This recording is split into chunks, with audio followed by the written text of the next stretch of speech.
It is Luke Skywalker Friday morning. Come, let us meditate like a Jedi.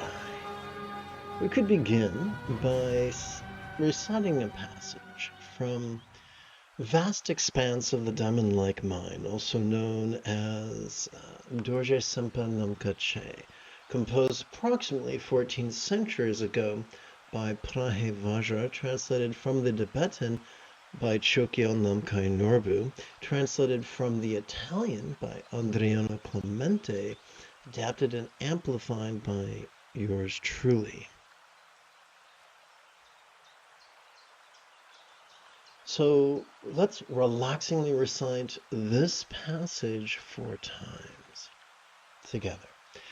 Giving without grasping is the Torma grain offering. All activities beyond action are completed. So I forgot a verb. All activities being beyond action are completed. Since non-conceptual wisdom eliminates obstructors, the ultimate mantra is balanced, silent meditation. Giving without grasping is the Torma grain offering. All activities being beyond action are completed. So, giving like offering is the ultimate giving, just like the ultimate offering, is simply authentically training in mindfulness and meditation. Doing so calms our amygdala, the seat of anxiety and aggression, and stimulates our anterior cingulate gyrus, which is the seat of empathy. The more we practice mindfulness and meditation, the more we will notice that our choices and our utterances and our deeds are flowing not from contrivance, not from scatteredness, but from a centered spontaneity. That is the conduit through which flows the ultimate generosity. With the most loving intention, the most loving timing, and the most loving execution. Let's continue. Oh, good morning, my dear friend Patricia Louise Snodgrass. We continue with the word since. Since non-conceptual wisdom eliminates obstructors, the ultimate mantra is balanced, silent meditation. And so, Patricia, the moment you have a specific question, do not hesitate to type your question in great detail in the chat window.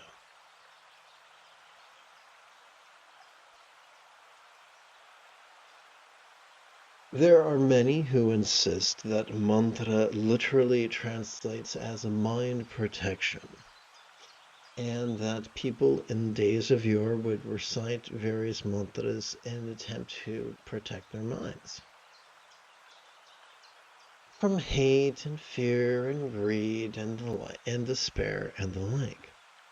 In the Heart of Wisdom Sutra, it is taught that the wisdom of letting go is the ultimate form of mind protection, the ultimate figurative mantra. And here this is being refined a step further. We're being clarified. We're being told, no, Virginia. It is not the analog of wisdom. It is not the contemplation or blind devotion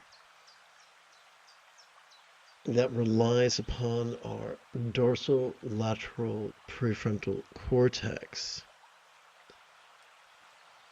but rather the wisdom of letting go that relies upon our parasympathetic nervous system, and that is accessed every time we cooperate with our body by relaxing as we exhale. Let's talk about obstructors, shall we? There are In Buddhist literature, there are literal demons and figurative demons. Both can be deceptive, both can be powerful, both can be destructive. Whatever is threatening our ability to cooperate with our sympathetic nervous system, our parasympathetic nervous system, or our anterior cingulate gyrus, whatever is threatening our ability to cooperate with our ability to notice during our inhalation, vulnerably, passively, viscerally, randomly, and fleetingly, whatever is threatening to interfere with our ability to cooperate with our parasympathetic nervous system, physically relaxing and mentally releasing during our exhalation. Whatever is threatening to supercharge our amygdala, the seat of anxiety and aggression. Whatever is threatening to dampen our anterior cingulate gyrus, our seat of empathy. Here's the trick. As we notice, vulnerably, passively, viscerally, randomly, and fleetingly, when we notice an obstruction, we've got it in our crosshairs. When we relax during the following exhalation as best we can, we're pulling the trigger. Does that make the obstruction go away? Does it turn into ash like a villain in Buffy the Vampire Slayer? No. But it does free us, not from the presence of the obstruction, but from its tyranny. 2 more repetitions, let us make it count. Giving without grasping is the Totema grain offering. All activities being beyond action are completed. Since a non-conceptual wisdom eliminates obstructors, the ultimate mantra is balanced, silent meditation. Final repetition. Giving without grasping is the Totema grain offering. And by the way, quick reminder, the more we practice mindfulness and meditation, the easier it is for it to give, and the more informed our giving will be. We'll know, we will just flow in such a manner that our giving will be well-timed and well-executed, effortlessly. Beginning with giving. Giving without grasping is the Totema grain offering. All activities being beyond action are completed. Since non-conceptual wisdom eliminates obstructors, the ultimate mantra is balanced, silent meditation. I live in sunny Southern California, considered by many to be the modern-day Babylon. And it is very, very common. There are many cocktail parties here in the Southland, and there is typically a very toxic dynamic between 2 toxic parties. The ingenue, greedy for success, and the producer, greedy to exploit both the talent and the body of an ingenue. And I often fantasize about how wonderful it could be if I was at one of those parties and I could speak to an ingenue and remind her that life is short and beauty is fleeting, and the quickest way to squander both is to forever chase after our ambitions. And then the key to fulfillment was to practice mindfulness and meditation. And when we breathe in, when we spontaneously notice an all-consuming ambition, that's great. Notice it. Label it this if you want to, or label it noticing if you want to. And during the next exhalation, physically relax as best you can. And doing so is the best, most sustainable way of fulfilling that desire. Does it Does it work? Yes. Does it work the way we want it to? Not always. Does it work the way we think it will? Not always. But it works. Ask Sam Harris. Ask a neuroscientist. Ask a physicist. And they will tell you that the scientific consensus is there is no free will. Our experience is the product of infinite variables out of our control. We're just surfing the present moment. And most people have not been gifted the opportunity to literally realize all their ambitions the way they want to in the timetable they want to. And the Buddha cautioned us, telling us that we don't always get what we want when we want it for as long as we want it. And Mick and the boys sang it to us in song. You can't always get what you want. Bearing in mind that we are not the masters of time, space, and dimension. Bearing in mind that in the scope of the universe, our existence is fleeting. The key to making the most of that existence is mindfulness and meditation. Before we start this morning's formal meditation practice, let's pause for approximately 30 seconds of housekeeping. This is the Dzogchen Lama Jigme Gyatso of the Buddha Joy Meditation School.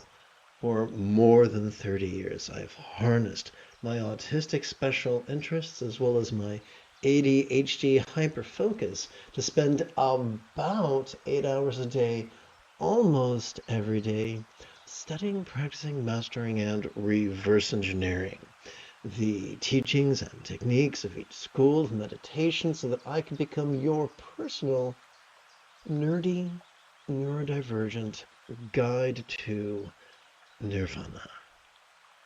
Welcome, my friends, to Meditate Like a Jedi, which is made possible due to the generosity of viewers just like you.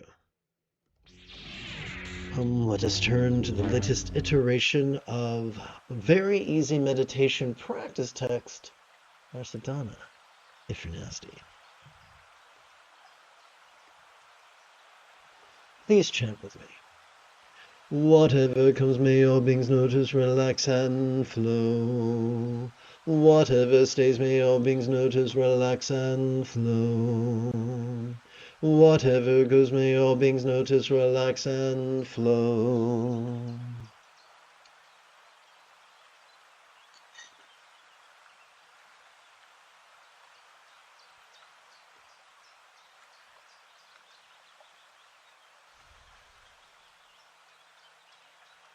Upon the tip of our left little finger, we could rest the great knuckle at the base of our right little finger, palms up in our lap.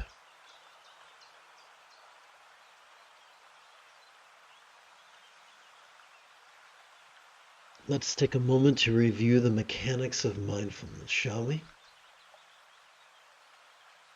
Every time we inhale, thanks to the sympathetic nervous system ensconced within the middle third of our spinal cord, we have evolved to notice in a very special way. We have evolved to notice vulnerably, passively, viscerally, randomly, and fleetingly. We have evolved to notice mind's antics of perception. You know, sights, sounds, sensations, flavors, scents, and the like, including the full spectrum of human emotions, intentions, cognitions, recollections, and imaginings. What are we to do with that which we notice, be it glorious or grotesque, be it interesting or boring? We meditate. You see, every time we exhale, thanks to the parasympathetic nervous system, ensconced within the bottom portion and top portion of that same spinal cord, we are wired to both physically relax as well as mentally release. I would be remiss if I did not remind you that in the most ancient Buddhist statuary, the Buddha is not depicted as sitting in the full lotus position. Full lotus position is promoted by the ignorant or by the patriarchal who love elitism. The Buddha taught by example the quarter lotus position, wherein our shins are stacked like the components of an Oreo cookie, or a Vienna's fingers if you're trailer trash like myself. The key is not to turn out from the knees, for they are merely hinge joints, but rather from the hips, for they are ball joints, and not to force the turnout, but to stack one's legs as best one can, and simply let time and gravity do their work, typically in about a week or two.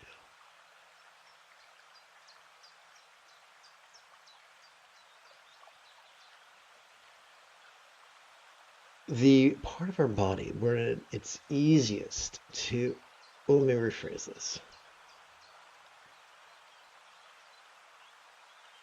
In the yogic tradition of India, it's very common for people to sit like a marine at attention. But in the tradition of the Taoist sages of China, although, yes, there is a vertical traction between the tuchus and the head, the scapula or shoulder blades are opened like the spread wings of a vulture. And so we have a horizontal dynamic and a vertical dynamic, like the cross piece of a kite. The most efficient way to effortlessly sustain this posture is to suck in one's gut and while simultaneously pulling it up, just like in ballet class, whilst one inhales. The easiest way to relax is to be parenthetically aware of the journey of air out our nostrils as we exhale. Now, it can be tempting to concentrate, but concentration will make us nervous and cranky, or as a dear friend of mine would say, give us a nervous breakdown.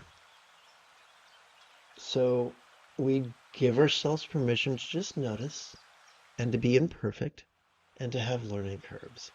And to know that perhaps in the 20th minute of meditation, our posture will be much better than our first minute. And then on different days and at different times, our posture will vary. And in the words of Stuart Smalley, and that's okay.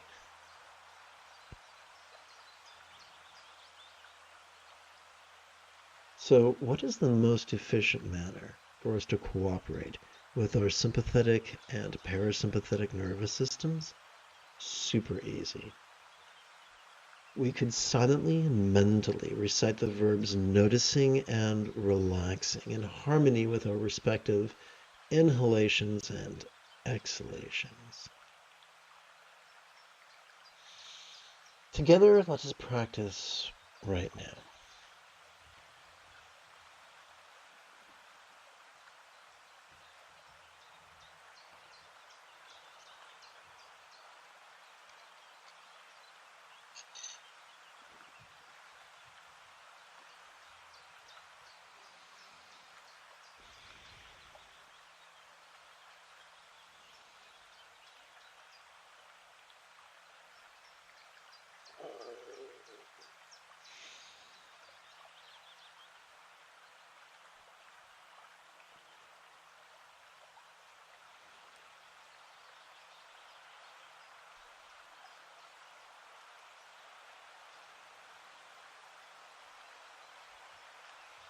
Personally, in my own journey, I found that when I sit like a yoga instructor with my scapula closed, it causes pain in my thoracic spine.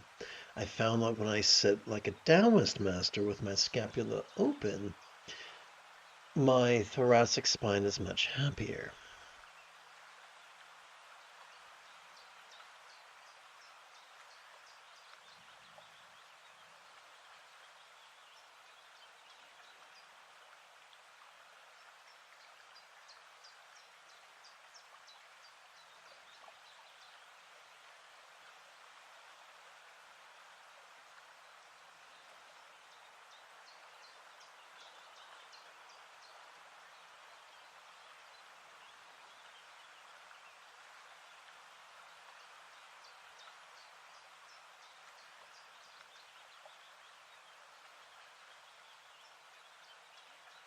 My favorite passage, composed by Patrul Rinpoche, and I paraphrase, is as follows. Maybe many things from people, you do a lot of smiling. Having many needs, you have so many needs to meet. From now on, come what may, do not be like this. Well, gee, Patrul, easier said than done. What's the key? Noticing and relaxing. Noticing the antics of mind and relaxing into its non-graspable nature. Noticing our desires, noble and venal, relaxing into their non-graspable nature. Will that make them go away? No. Will that prevent them from controlling us? Yes.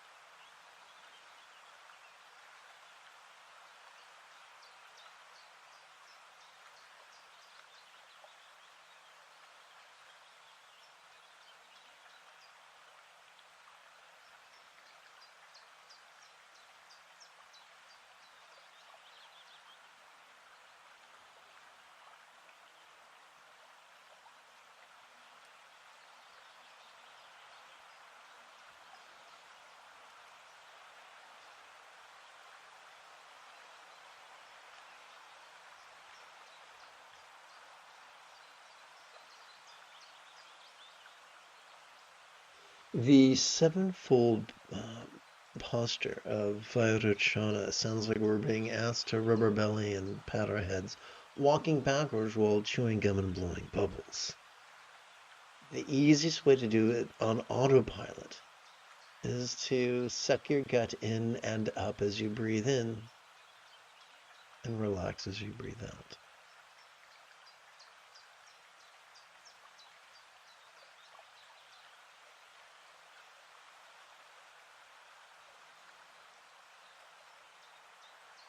If we were in a Zen and we didn't sit perfectly, some putz with a small penis and a large stick would strike us. And then we would turn into Hulk and show them the error of their ways. We have the good fortune not to be in that circumstance. And even though we might have the mental equivalent roaming around the area between our ears, we can notice him or her and relax.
Testing, testing.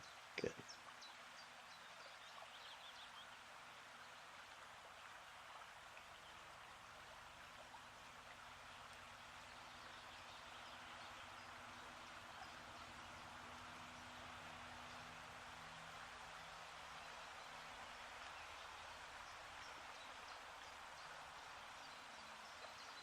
When I was in the teen ballet way back in the early 80s, my instructor did not have the vocabulary to say, open your scapula. He would just scream and stomp and call me ugly, which was very unkind.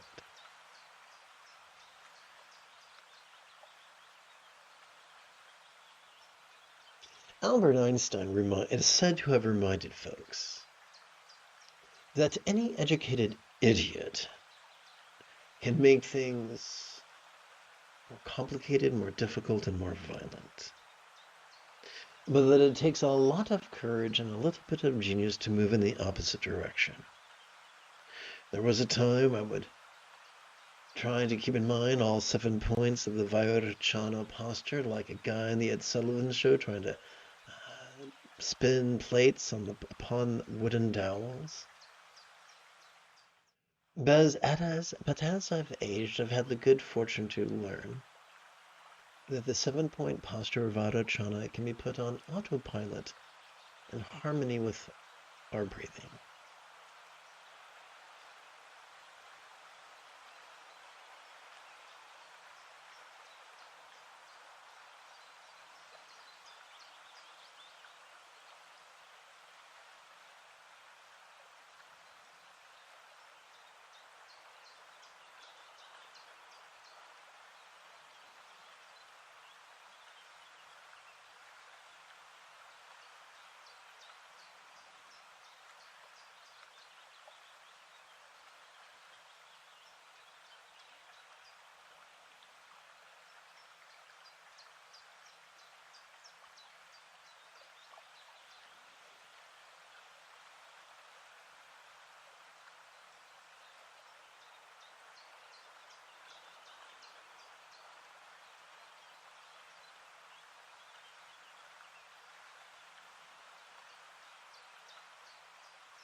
By the way, in Taoist circles, a lot of people try to make it very difficult to do the small cycle, but by simply noticing your gut as you breathe in and noticing your nostrils as you breathe out, you're doing the small cycle. When you go for your daily brisk walk, when you notice your feet during your inhalation and notice your hands during your exhalation, you're doing the great cycle. Easily, efficiently, almost effortlessly.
Welcome to this morning's group practice. The moment you have a specific question about Buddhist chanting, Buddhist philosophy, or Buddhist meditation, do not hesitate to type your question in great detail in the chat window. Upon the tip of our left ring finger, we could rest the great knuckle at the base of our right ring finger, palms up in our lap.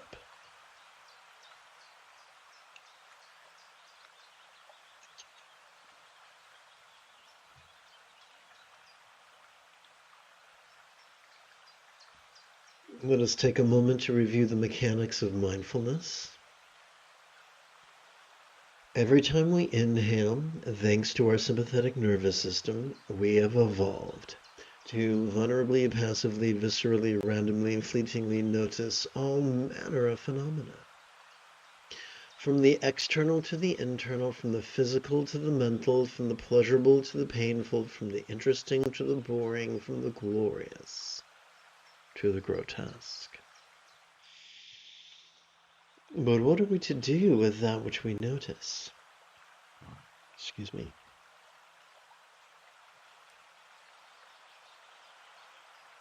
We meditate, of course. You see, every time we exhale, thanks to our parasympathetic nervous system, we are wired to physically relax and mentally release.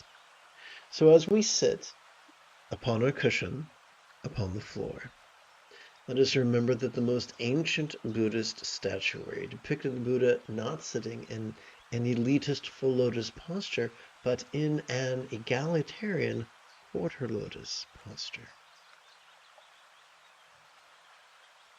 Let us remember that the easiest way to automatically assume the posture depicted by the statue at Kamakura, Japan, is to simply breathe in with our, is to simply pull our lower gut in and up as we inhale.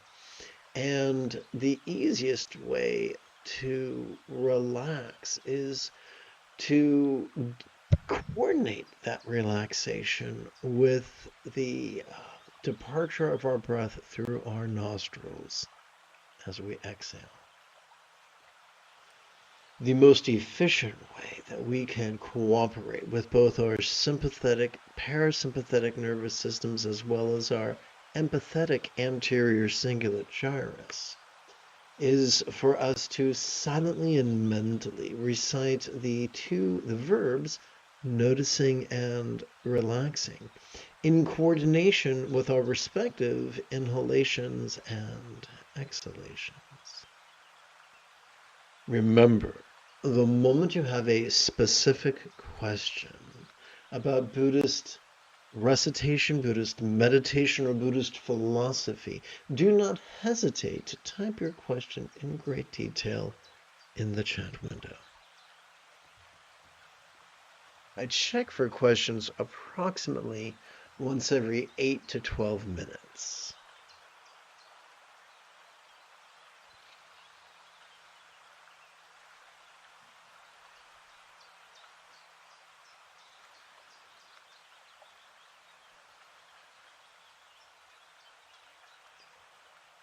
Why, thank you, Sanadora. Thank you very much.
One of the many benefits of sitting in a posture reminiscent of the statue at Kamakura is that it opens up, it prevents the energy meridians of our upper back from getting pinched.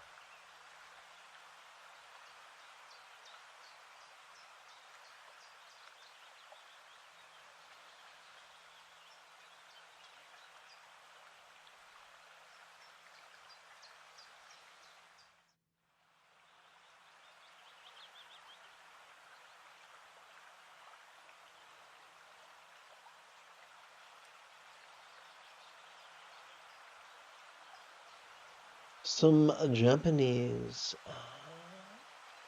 teachers of Soto Zen will often say to their students, when told what to do with their thoughts, they will say, think, no think.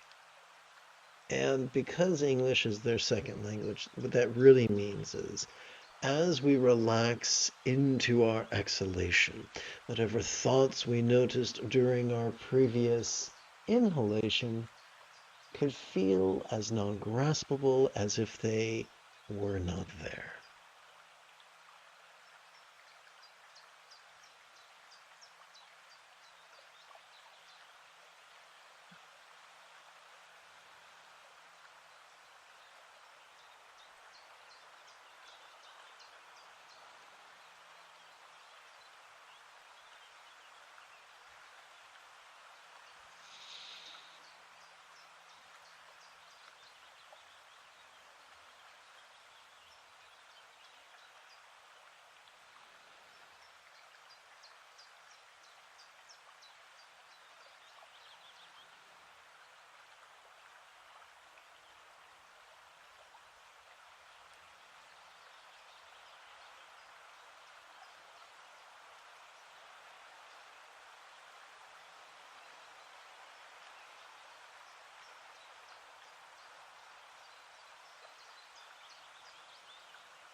Upon the tip of our left middle finger, we could rest the great knuckle at the base of our right middle finger, palms up in our lap.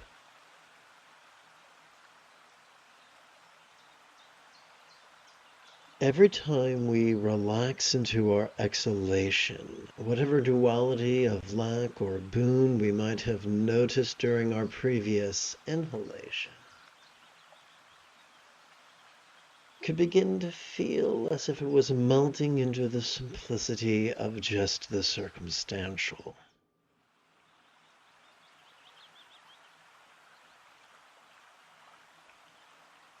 The most efficient way to maintain this Kamakura posture is during one's inhalation to suck one's gut in and up, and during one's exhalation to relax as one feels one's exhalation leaving one's nostrils or passing through one's nostrils. That we might better cooperate with our sympathetic and parasympathetic nervous systems, we could silently and mentally recite noticing and relaxing in harmony with our respective inhalations and exhalations.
Upon the tip of our left index finger, we could rest the great knuckle at the base of our right index finger, palms up in our lap.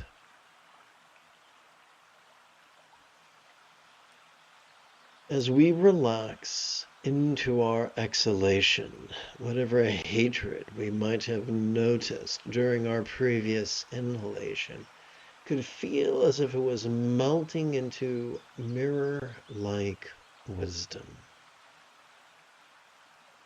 What is the easiest way, the most sustainable way to assume the posture of the Kamakura statue? Simple.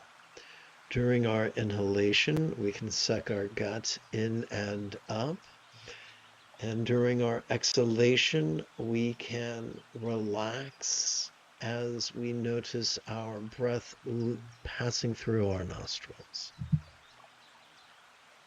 It has been said that the essence of Dzogchen, or Mahasandhi, is to notice the antics of mind as we breathe in and relax into mind's non-graspable nature as we breathe out.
You have taken your first step into a much larger world.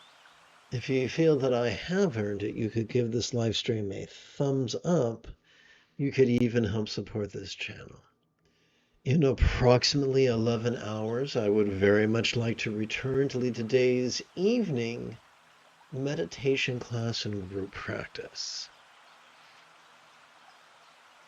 And if you are as geeky as me, may the Force be with you always.